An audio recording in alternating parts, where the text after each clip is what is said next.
Correspondência entre o Evangelho do dia e a obra O Evangelho como me foi revelado, por Maria Valtorta.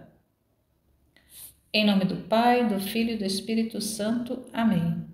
Vinde, Espírito Santo, vinde por meio da poderosa intercessão do Imaculado Coração de Maria, vossa amadíssima esposa e nossa mãe. Amém. Ave Maria, cheia de graça, o Senhor é convosco. Bendita sois vós entre as mulheres, e bendito o fruto do vosso ventre, Jesus. Santa Maria, Mãe de Deus, rogai por nós, pecadores, agora e na hora de nossa morte. Amém.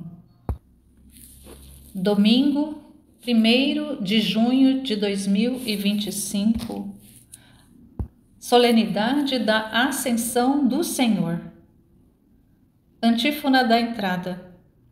Homens da Galileia, por que ficais aí parados olhando para o céu? Esse Jesus virá do mesmo modo como o viste partir para o céu. Aleluia! Evangelho segundo São Lucas, capítulo 24, versículos do 46 ao 53.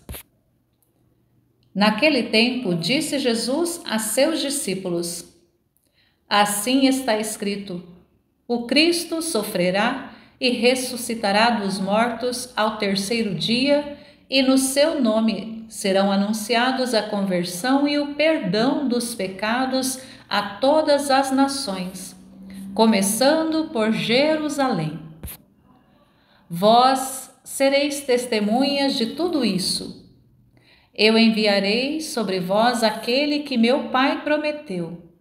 Por isso, permanecei na cidade, até que sejais revestidos da força do alto. Então Jesus levou-os para fora, até perto de Betânia. Ali ergueu as mãos e abençoou-os. Enquanto os abençoava, afastou-se deles e foi levado para o céu. Eles o adoraram. Em seguida voltaram para Jerusalém com grande alegria e estavam sempre no templo bendizendo a Deus. Palavra da salvação. Glória a vós, Senhor. Correspondência com o Evangelho como me foi revelado, de Maria Valtorta. Capítulo 638, do parágrafo 5 ao 23. Volume 10. A aurora desponta completamente. O sol já está alto e ouve-se a voz dos apóstolos. É um sinal para Jesus e Maria. Eles param, olham-se, um diante da outra.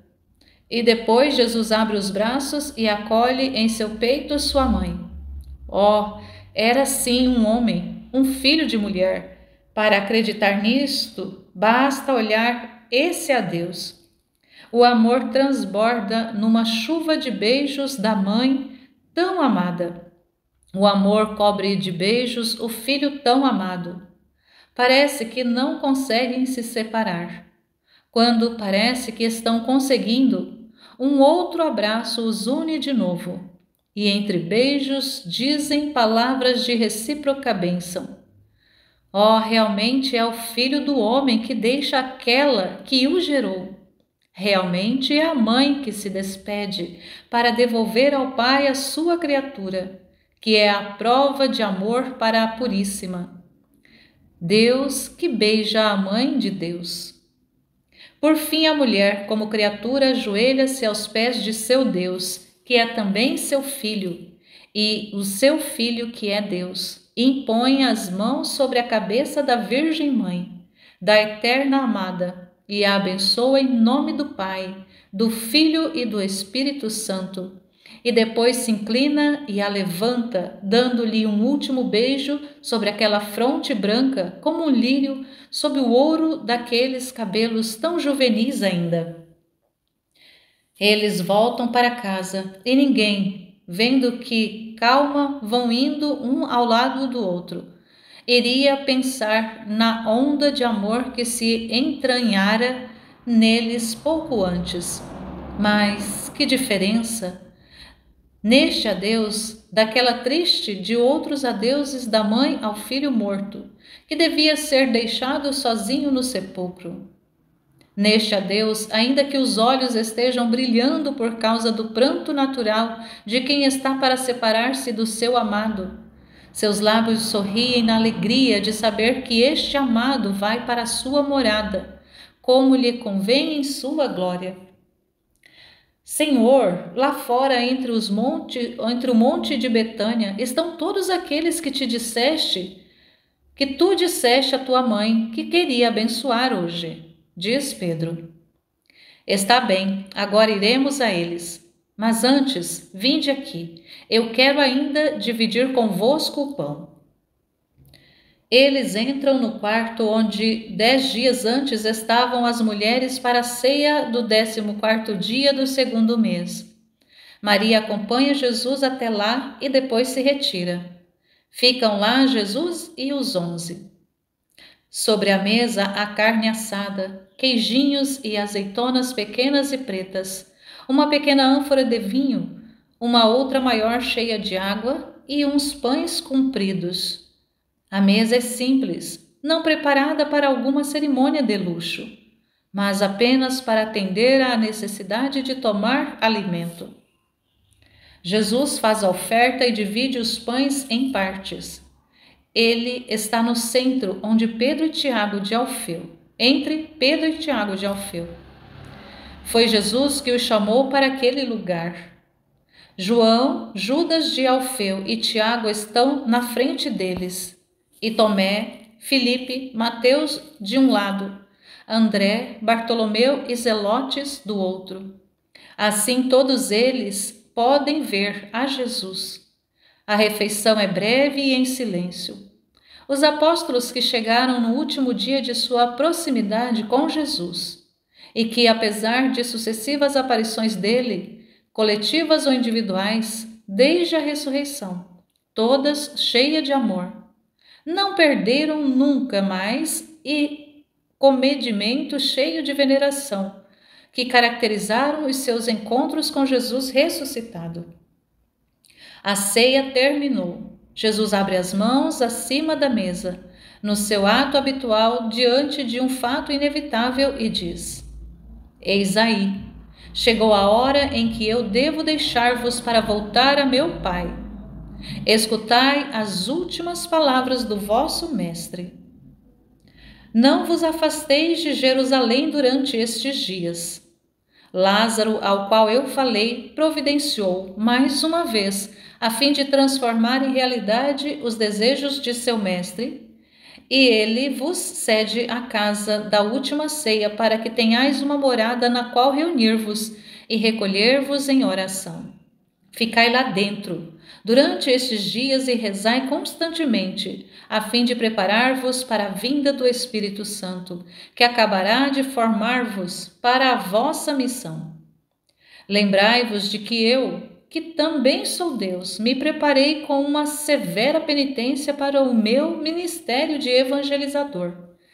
Sempre mais fácil e sempre mais breve será a vossa preparação. Mas eu não exijo nada mais de vós. Basta-me somente que oreis assiduamente em união com os 72 e sob o guia de minha mãe, que eu vos recomendo com o desvelo de filho. Ela será para vós mãe e mestra de amor e sabedoria perfeita. Eu teria podido mandar-vos para um outro lugar, a fim de vos preparardes para receber o Espírito Santo. Mas em vez disso, eu quero que permaneçais aqui, porque é a Jerusalém negadora que haverá de se assombrar pela continuação dos prodígios divinos, que acontecerão em resposta às suas negações. Depois o Espírito Santo vos fará compreender a necessidade de que a igreja surja justamente nesta cidade que, julgando-se humanamente, é a mais indigna de tê-la. Mas Jerusalém é sempre Jerusalém, porque quando o pecado a cobre até o ponto de ter se cumprido aqui o deicídio, nada haverá a favor dela. ela está condenada. Mas se ela está condenada, nem todos os seus cidadãos estão condenados. Ficai aqui pelo menos pelos poucos justos que ela tem em seu seio. E ficai aqui porque esta é a cidade dos reis e a cidade do templo. E porque, como está predito pelos profetas, aqui onde foi ungido e aclamado o rei Messias, é aqui que deve ter início o seu reino sobre o mundo. E aqui também é onde a sinagoga recebe de Deus o libelo de repúdio, pelos seus delitos horrendos demais, e onde deve surgir o templo novo, para o qual afluirão os povos de todas as nações. Lede os profetas. Ali tudo está previsto. Minha mãe em primeiro lugar, e depois o Espírito Paráclito vos farão compreender as palavras dos profetas para este tempo. Ficai aqui até que Jerusalém vos repudie como me repudiou, e odiará a minha igreja como me odiou, nutrindo planos para exterminá-la. Então levai para outro lugar a sede dessa minha igreja dileta, porque ela não deve perecer. Eu vos digo, nem mesmo o inferno prevalecerá sobre ela. Mas se Deus garante a sua proteção, não tenteis o céu exigindo tudo do céu. Andai a Efraim, como foi até lá o vosso mestre, porque não era ainda a hora de ser preso pelos inimigos. Digo-vos Efraim para dizer terra de ídolos e pagãos. Mas não será Efraim da Palestina, que devereis eleger como sede da minha igreja. Recordai-vos quantas vezes a vós todos juntos ou a alguém de vocês individualmente eu falei sobre isso, predizendo-vos que haveríeis de calcar os caminhos da terra para chegar ao coração dela e lá fixar a minha igreja. É no coração do homem que o sangue se propaga para todos os membros. É no coração do mundo que o cristianismo deve se pregar por toda a parte. Por enquanto, a minha igreja é semelhante a uma criatura já concebida, mas que ainda vai se formando no útero. Jerusalém é o seu útero, e no interior dele está o coração, ainda pequenino, ao redor do qual se reúnem os poucos membros da igreja nascente, e solta as suas pequenas ondas de sangue para estes membros. Mas, tendo chegado a hora que Deus marcou, a matriz madrasta expelirá para fora a criatura que se formou em seu seio, e esta irá para outra terra nova, e lá crescerá, tornando-se um grande corpo, estendido por toda a terra. E as batidas do forte coração da igreja se propagarão a todo o grande corpo. As batidas do coração da igreja, tendo se livrado de toda ligação com o templo, externa e vitoriosa por sobre as ruínas do templo, morto e destruído, viverá no coração do mundo, dizendo aos judeus e aos gentios que só Deus triunfa e quer aquilo que quer, e que nem o ódio dos homens nem as fileiras dos ídolos impedem a sua vontade. Mas isso acontecerá depois, e quando chegar aquele tempo, vós sabereis o que fazer. O Espírito de Deus vos conduzirá a isso. Não temais. Por enquanto, reuni-vos em Jerusalém, na primeira reunião dos fiéis. Depois, outras reuniões irão se formando, e o número delas crescerá. Em verdade, eu vos digo que os cidadãos do meu reino aumentarão rapidamente, como as sementes lançadas em terra boa, e o meu povo se propagará por toda a terra. O Senhor diz ao Senhor: como tu fizeste isso, e por causa de mim não te poupaste, eu te abençoarei e multiplicarei a tua estirpe, como as estrelas do céu, e como os grãos de areia que estão sobre as praias do mar. A tua descendência tomará conta da porta de seus inimigos, e em tua descendência serão abençoadas todas as nações da terra. Bênção é o meu nome, e o meu sinal e a minha lei estarão lá onde são conhecidos como soberanos. Está para vir o Espírito Santo, o santificador, e vós ficareis plenificados. Fazei com que estejais puros, como tudo aquilo que deve se aproximar do Senhor. Eu também era Senhor como ele, mas sobre a minha divindade havia vestido uma veste para poder estar entre vós, e não só para ensinar-vos e redimir-vos com os órgãos e o sangue dessa veste, mas também para levar o Santo dos Santos entre os homens, sem a inconveniência que todo homem, mesmo impuro, pudesse pousar o olhar sobre aquele que até os serafins temem olhar. Mas o Espírito Santo virá sem o véu da carne e se pousará sobre vós e descerá em vós com seus 7 dons e vos aconselhará. Ora, o conselho de Deus é algo tão sublime que será preciso preparar-vos para recebê-lo, com uma vontade heróica de uma perfeição que vos faça semelhantes ao Pai vosso e ao vosso Jesus. E ao vosso Jesus no seu relacionamento com o Pai e com o Espírito Santo. Portanto, caridade perfeita e pureza perfeita, para poder compreender o amor e recebê-lo no trono do coração. Perdei-vos no espiral da contemplação. Esforçai-vos de esquecer que sois homens e esforçai-vos para vos transformar em serafins. Lançai-vos na fornalha, nas chamas da contemplação. A contemplação de Deus é semelhante a uma faísca que se acende por meio do encontro da sílex com a perdeneira e suscita fogo e luz. É purificador o fogo que consuma a matéria opaca e sempre impura e a transforma em chama luminosa e pura. Não tereis o reino de Deus em vós se não tiverdes o amor, porque o reino de Deus é o amor. Aparece com o amor que se instala pelo amor nos vossos corações, no meio dos fulgores que uma luz vivíssima, que penetra e fecunda e afasta a ignorância e dá a sabedoria, devora o homem e cria o Deus, o Filho de Deus. O meu irmão, o rei do trono que Deus preparou para aqueles que se entregam a Deus, para terem Deus somente. Portanto, sede puros e santos pela oração ardente que santifica o homem, porque o imerge no fogo de Deus, que é a caridade. Vós deveis ser santos, não somente no sentido relativo que esta palavra tinha até agora, mas no sentido absoluto que eu dei a ela ao propor-vos a santidade do Senhor como exemplo e limite para vós, isto é, a santidade perfeita. Entre nós o templo é chamado de santo.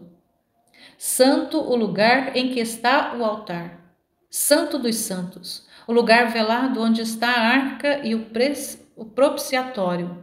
Mas em verdade eu vos digo que aqueles que possuem a graça e vivem na santidade por amor do Senhor são mais santos do que os santos dos santos, porque Deus não pousa somente sobre eles, como no propiciatório que está no templo para dar as suas ordens, mas ele mora neles para dar-lhes os seus amores.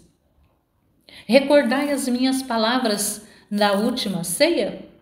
Eu vos havia prometido, na ocasião, o Espírito Santo. Pois bem, ele está por vir e batizar-vos não mais com a água, como João fez convosco preparando-vos a mim, mas com o fogo, para preparar-vos a servir o Senhor, assim como ele quer de vós. Eis que ele estará aqui daqui a poucos dias, e depois de sua vinda, as vossas capacidades aumentarão desmedidamente, e vós sereis capazes de compreender as palavras do vosso rei e fazer as obras que ele vos disse de fazer para estender o seu reino sobre a terra. Tu construirás de novo, então, depois da vinda do Espírito Santo, o reino de Israel? Perguntam-lhe, interrogando-o. Não haverá mais reino de Israel, mas o meu reino. E este estará concluído quando o Pai disse: não vos compete saber os tempos e os momentos que o Pai reservou ao seu poder. Mas vós, enquanto isso, recebereis a virtude do Espírito Santo que virá sobre vós, e serei minhas testemunhas em Jerusalém, na Judéia, na Samaria e até nos confins da terra, fazendo vossas reuniões nos lugares onde houver homens reunidos em meu nome, batizando as pessoas em nome santíssimo do Pai, do Filho e do Espírito Santo. E assim como eu vos disse, para que eles tenham a graça e vivam no Senhor, pregando o Evangelho a todas as criaturas, ensinando-lhes aquilo que eu vos ensinei, fazendo o que eu vos mandei dizer. E eu estarei convosco todos os dias até o fim do mundo. E isso eu quero ainda, que seja Tiago, meu irmão, a presidir a reunião de Jerusalém. Pedro, como chefe de toda a igreja, deverá frequentemente empreender viagens apostólicas, porque todos os neófitos desejarão conhecer o pontífice chefe supremo da igreja. Mas será grande a influência que o meu irmão terá sobre os fiéis dessa primeira igreja. Os homens serão sempre homens e veem como homens. Parecerá a eles que Tiago seja uma continuação de mim, só porque é meu parente. Em verdade, eu vos digo que ele é maior e semelhante a Cristo, por sabedoria do que por parentesco. É assim, os homens que não me procuravam enquanto eu estava entre eles, agora me procurarão naquele que era meu parente. Tu então, Simão Pedro, és destinado a outras honrarias. Honras que eu não mereço, Senhor. Eu bem lhe disse isso quando me apareceste, e ainda te digo na presença de todos. Tu és bom, divinamente bom, além de seres sábio, e escolheste logo a mim, que te reneguei nesta cidade, e que não sou apto para ser o chefe espiritual dela. Tu queres poupar-me de muitos justos escárnios. Todos nós fomos iguais, menos dois, Simão. Eu também fugi. Não por isso, mas pelas razões que eu já disse. O Senhor me destinou a este lugar. Mas tu és o meu chefe, Simão, de Jonas, e eu te reconheço como tal. E na presença do Senhor e de todos os meus companheiros, professo minha obediência a ti. Eu te darei o que puder para ajudar-te no teu ministério. Mas eu te faço um pedido, dá-me as tuas ordens, porque tu és o chefe e eu sou o súdito. Quando o Senhor me fez lembrar de um discurso que já ficou longe no passado, eu inclinei a cabeça dizendo: seja feito o que quiseres. Ainda te direi a partir do momento em que, tendo-nos deixado o Senhor, tu serás o representante dele na terra. E nós amaremos, ajudando-nos no ministério sacerdotal, diz Tiago, inclinando-se lá no seu lugar para render uma homenagem a Pedro. Sim, amai-vos uns aos outros, ajudando-vos reciprocamente, pois este é o mandamento novo e o sinal de que vós sois verdadeiramente de Cristo. Não vos perturbeis por coisa alguma, Deus está convosco. Vós podeis fazer aquilo que eu quero de vós. Eu não imporia coisas que não poderiam fazer. Não desejo a vossa ruína, ao contrário, desejo a vossa glória. Muito bem, eu vou para preparar-vos um lugar ao lado do meu trono. Estai unidos a mim e ao Pai no amor. Perdoai o mundo que vos odeia. Chamai de filhos e irmãos aqueles que vêm a vós, ou que já estão convosco por amor a mim. Permanecei na tranquilidade de saberdes que eu estou sempre pronto a ajudar-vos a carregar a vossa cruz. Eu estarei convosco nas fadigas do novo ministério e na hora das perseguições, e não perecereis, não sucumbireis, ainda que assim pareça àqueles que olham com os olhos do mundo. Sereis oprimidos, afligidos, ficareis cansados, Sereis torturados, mas a minha alegria estará em vós, e eu vos ajudarei em tudo. Em verdade, eu vos digo que quando tiverdes como amigo o amor, então compreendereis que todas as coisas sofridas ou vividas por amor de mim tornam-se leves, mesmo quando se trata da tortura pesada do mundo. Porque para aquele que reveste de amor todas as suas ações, sejam elas voluntárias ou impostas, fica alterado o peso da vida e do mundo em um jugo que lhe é dado por Deus e por mim. E eu vos repito que o meu peso é sempre proporcional às vossas forças. O meu peso é leve, porque eu vos ajudo a levá-lo. Vós sabeis que o mundo não sabe amar, mas vós, de agora em diante, amai o mundo de amor sobrenatural, para ensiná-lo a amar. E se vendo-vos perseguidos, vos disserem: é assim que Deus vos ama? Respondei: a dor não vem de Deus, mas Deus a permite, e nós sabemos qual é a razão, e nos gloriamos de ter a mesma sorte que teve Jesus Salvador, o Filho de Deus. Respondei: nós nos gloriamos de estar pregados na cruz e de continuar a paixão de nosso Jesus. Respondei com as palavras da sabedoria. A morte e a dor entraram no mundo por causa da inveja do demônio. Mas Deus não é o autor da morte e da dor, e não se alegra com o sofrimento dos viventes. Todas as coisas dele são vida, e todas são de salvação. Respondei: neste momento nós parecemos perseguidos e vencidos, mas no dia de Deus a sorte será mudada, e nós, justos, perseguidos aqui na terra, estaremos gloriosos diante daqueles que nos maltrataram e desprezaram. Porém, dizei também a eles: vinde a nós, vinde a vida e a paz. O nosso Senhor não quer a vossa ruína, mas a vossa salvação. Por isso, deu o seu Filho dileto, a fim de que vós todos fosseis salvos. E alegrai-vos de participar dos meus sofrimentos, para depois poder estar comigo na glória.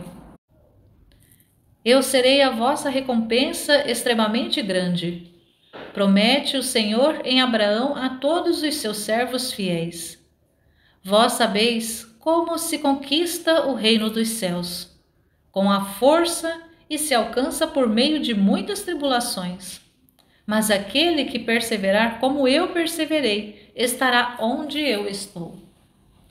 Eu vos disse qual é o caminho e a porta que conduzem ao reino dos céus. E eu por primeiro caminhei por ele e voltei ao Pai por ela. Se houvesse outro caminho, eu vô-lo teria mostrado, porque tenho piedade da vossa fragilidade de homens. Mas não há outro, indicando-o a vós como único caminho e como única porta, digo-vos também. Repito, qual é o remédio que dá força para percorrê-la e entrar? É o amor. Sempre o amor. Tudo é possível quando o amor está em nós. E todo o amor vos será dado pelo amor que vos ama. Se vós perdirdes em meu nome tanto amor a ponto de vos tornardes atletas na santidade. Agora, demo-nos o beijo de despedida, ó meus amigos diletos. Ele se levanta para abraçá-los. Todos o imitam. Mas enquanto Jesus está com um sorriso pacífico, de uma beleza verdadeiramente divina, eles choram, todos perturbados. E João, abandonando-se sobre o peito de Jesus, sacudindo-se todo pelos soluços que parecem romper-lhe o peito, de tão fortes que são, pede também para todos, percebendo o desejo de todos: dá-nos pelo menos o teu pão, que nos dê forças nesta hora. Assim seja, responde-lhe Jesus. E apanhando um pão, partiu depois de tê-lo oferecido e abençoado, repetindo as palavras rituais. E a mesma coisa ele fez com o vinho, recomendando-lhes depois: Fazei isto em memória de mim, acrescentando: pois eu vos deixei esta prova do meu amor para estar ainda e sempre convosco, até que estejais comigo no céu. Ele os abençoa e diz: e agora vamos. Saem da sala, da casa. Jonas, Maria e Marcos estão lá fora e se ajoelham, adorando Jesus.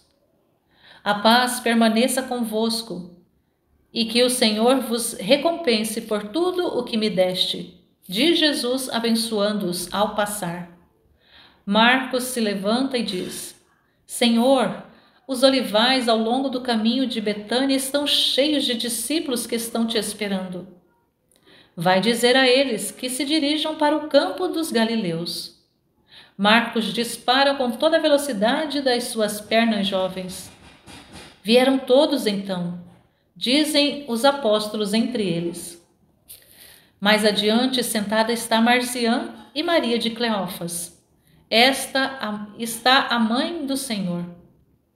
Ela se levanta, vendo-o aproximar-se, adorando-o com todo o palpitar do seu coração de mãe e de fiel.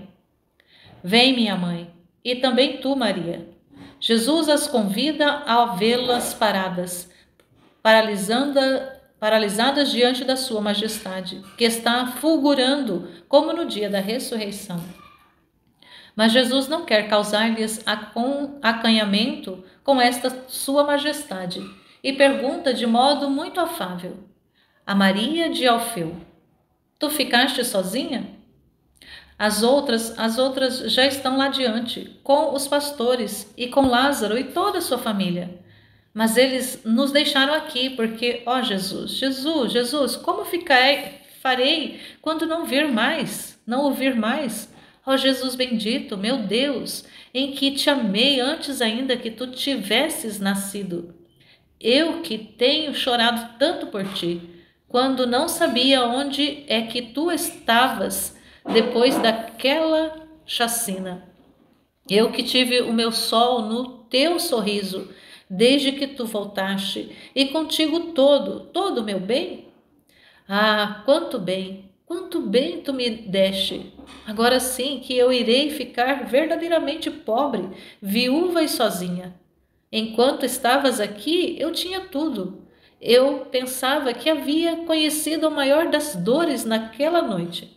Mas toda a dor, daquele dia me tinha feito ficar muito tresloucada. E sim, era menos forte que a de agora. E depois era certo que ias ressuscitar. Parecia-me que eu não estava acreditando, mas eu me lembro agora que eu acreditava. Sim, porque eu não estava sentindo o que estou sentindo agora. E ela chora a arfa de tanto que o pranto a sufoca. Boa Maria, tu te afliges como um menino que acha que sua mãe não o ama e o tem abandonado, porque ela foi à cidade comprar para ele uns brinquedos que o tornarão feliz, e que logo ela estará de volta a ele para cobri-lo de carícias e de presentes. E eu não faço assim contigo? Não estou indo preparar a tua alegria? Não estou indo para te dizer de lá: vem, minha parenta, minha discípula fiel e mãe dos meus diletos discípulos? Não te deixo o meu amor? Eu te dou o meu amor, Maria. Tu sabes que eu te amo. Não fiques chorando assim. Mas alegra-te, porque não me verás mais maltratado e cansado, não mais perseguido e rico somente por ter o amor de uns poucos. E com meu amor eu te deixo a minha mãe. João será um filho para ela, mas tu podes ser a boa irmã dela, como sempre. Estás vendo? Ela é a minha mãe, não está chorando. Ela sabe que se a saudade de mim será como uma lima que consumirá o seu coração, a espera será sempre breve em comparação com a grande alegria de uma eternidade de união. E sabe também que essa nossa separação não será algo tão absoluto que faça dizer: não tenho mais filho. Este era o seu grito de dor no dia da dor. Agora no seu coração canta a esperança. Eu sei que meu filho vai subir para o Pai, mas que ele não me deixará sem os seus amores espirituais. Assim é que crês tu e todos. Eis que os outros e as outras, eis os meus pastores. Os rostos de Lázaro e de suas irmãs no meio de todos os servos de Betânia, e o rosto de Joana, semelhante a uma rosa sob um véu de chuva, e os de Elisa e de Nique, já marcados pela idade. E agora as rugas vão se aprofundando pelo sofrimento, e é sempre um sofrimento para uma pessoa, mesmo quando a alma está cheia de júbilo pelo triunfo do Senhor. E também o rosto de Anastásica, e os rostos liriais das primeiras virgens, e o rosto ascético de Isaque, e o inspirado de Matias, e o viril de Manaém, e os austeros de José e de Nicodemos. Rostos, rostos e mais rostos. Jesus chama para perto de si os pastores, Lázaro, José, Nicodemos, Manaém, Maximino e os outros dos 72 discípulos. Mas ele tem perto de si especialmente os pastores e lhes diz: Vinde aqui, vós estáveis perto do Senhor que tinha vindo do céu, inclinado sobre o aniquilamento dele. Vós deveis estar aqui, perto do Senhor que vai voltar ao céu, com vossos espíritos jubilosos pela sua glorificação. Vós merecestes estar neste lugar, porque soubeste crer contra todas as circunstâncias desfavoráveis, e soubeste sofrer pela vossa fé. Eu vos agradeço pelo vosso amor fiel. A todos vós eu agradeço, a ti, meu amigo Lázaro, a ti, José, e a ti, Nicodemos, piedosos para com Cristo, mesmo quando ser assim podia ser um grande perigo. A ti, Manaém, que soubeste desprezar os sujos favores de um imundo, para vires caminhar pelo caminho meu. A ti, Estevão, coroa florida da justiça, que deixaste o que é imperfeito pelo perfeito, e serás coroado com uma coroa que ainda não conheces, mas que os anjos te anunciarão. A ti, João, que por pouco tempo foste irmão, quando eu estava no seio puríssimo, e quando vinha a luz mais do que a vista. Tu, Nicolau, que como prosélito soube consolar-me da dor que me infligiram os filhos desta nação. E vós, discípulas boas, e em vossa doçura mais fortes que Judite. E tu, Marzian, meu menino, de agora em diante te chamarás Marcial, como recordação do menino romano assassinado pelo caminho e depositado junto ao portão de Lázaro, com uma mensagem de desafio. E agora diz ao Galileu que te ressuscite, se é o Cristo, e se ressuscitou. Último dos inocentes que perderam a vida na Palestina para me servirem, mesmo inconscientemente. E primeiro dos inocentes de todas as nações que, vindo até Cristo, serão odiados por isso e aniquilados antes do tempo, como botões de flores arrancadas da haste, estes antes de florescerem. E este nome, ó Marcial, te indique o teu destino futuro. Sê apóstolo em terras bárbaras e conquistás ao teu Senhor, assim como o meu amor conquistou o menino romano para o céu. Todos são abençoados por mim neste adeus, e invoco ao Pai a recompensa para aqueles que consolaram o caminho doloroso do Filho do Homem. Bendita seja a humanidade em sua parte mais escolhida, que está tanto nos judeus como nos gentios, e que se manifestou no amor que recebeu de mim. Bendita seja a terra, com as suas plantas e as suas flores, os seus frutos, que me deram prazer e refrigério muitas vezes. Bendita seja a terra, com as suas águas e os seus climas, por seus passarinhos e os animais, que muitas vezes superaram o homem ao prestarem conforto ao Filho do Homem. Bendito és tu, ó sol, e tu, ó mar, e vós, montes, colinas, planícies. Benditas sois vós, ó estrelas, que fostes minhas companheiras na oração noturna e na dor. E tu, lua, que me iluminaste no caminho, quando eu andava em minha peregrinação de evangelizador. Todas benditas, ó vós, criaturas, obras do meu Pai e minhas, companheiras nas horas mortais, amigas daquele que tinha deixado o céu para vir tirar da tribulada humanidade as dores pela culpa que a separou de Deus. E benditos sejas também vós, ó instrumentos inocentes usados em minha tortura, os espinhos, os metais, a madeira, os cânhamos, retorcidos, porque me ajudastes a cumprir a vontade do meu Pai. Que voz trovejante em Jesus, ela se espalha pelo ar, trépida e tranquila, como a voz de um bronze que ressoa ao ser batido, e se propaga em ondas sobre o mar de rostos que olham para ele de todas as direções.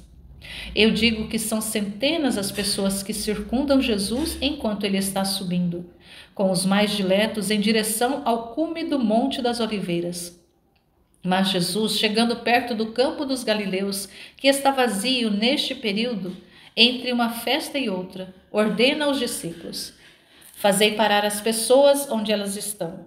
Depois, segui-me. Ele sobe ainda até o ponto mais alto do monte, que está já mais perto de Betânia do que de Jerusalém, e que domina lá do alto. Perto de Jesus estão sua mãe, os apóstolos, Lázaro, os pastores e Marziã. Mais atrás, em semicírculo, entretanto, a multidão dos fiéis, estão outros discípulos. Jesus está em pé sobre uma pedra larga, um pouco saliente, esbranquiçada na grama verde de uma clareira. O sol o envolve, deixando sua veste branca como a neve e fazendo seus cabelos reluzirem como ouro. Os olhos brilham de uma luz divina. Abre os braços em um gesto de abraço. Parece querer apertar contra o peito todas as multidões da terra, que o seu espírito vê representado por aquela turba. Sua inesquecível e imitável voz dá a última ordem: Ide em meu nome evangelizar os povos até os extremos confins da terra. Deus esteja convosco. O amor dele vos conforte, a sua luz vos guie, sua paz esteja entre vós até a vida eterna. Ele se transfigura em beleza, é belo, está belo como o mais do que esteve sobre o Monte Tabor. Todos caem de joelhos em adoração, e enquanto já começa a se elevar da pedra onde estava, ele procura mais uma vez o rosto de sua mãe, e o seu sorriso alcança uma potência que ninguém nunca poderá reproduzir. É o último adeus à sua mãe. E ele sobe, vai subindo, o sol que está mais livre para poder beijá-lo, agora que nenhuma ramagem, mesmo rala, pode interceptar os seus raios. Atinge com os seus fulgores o Deus homem, que sobe como seu corpo santíssimo para o céu, e revela suas chagas gloriosas que resplendem como rubis vivos. E tudo mais torna o ar cheio de uma luz que tem o brilho de pérolas. É verdadeiramente a luz que se manifesta por aquilo que é, neste último instante, como na noite de Natal. Toda a criação cintila com a luz de Cristo que acende. E Jesus Cristo, o Verbo de Deus, desaparece da vista dos homens em meio a este oceano de resplendores. Na terra só se ouvem dois sons no silêncio profundo da multidão estática: o grito de Maria quando ele desaparece, Jesus, e o pranto de Isaque. Os outros estão emudecidos num religioso espanto, e lá ficam como quem espera, até que duas luzes angélicas e cândidas em forma mortal aparecem dizendo as palavras que estão escritas no capítulo 1 dos Atos dos Apóstolos. Louvado seja nosso Senhor Jesus Cristo e sua Mãe Maria Santíssima, para sempre sejam louvados. Em nome do Pai, do Filho e do Espírito Santo. Amém.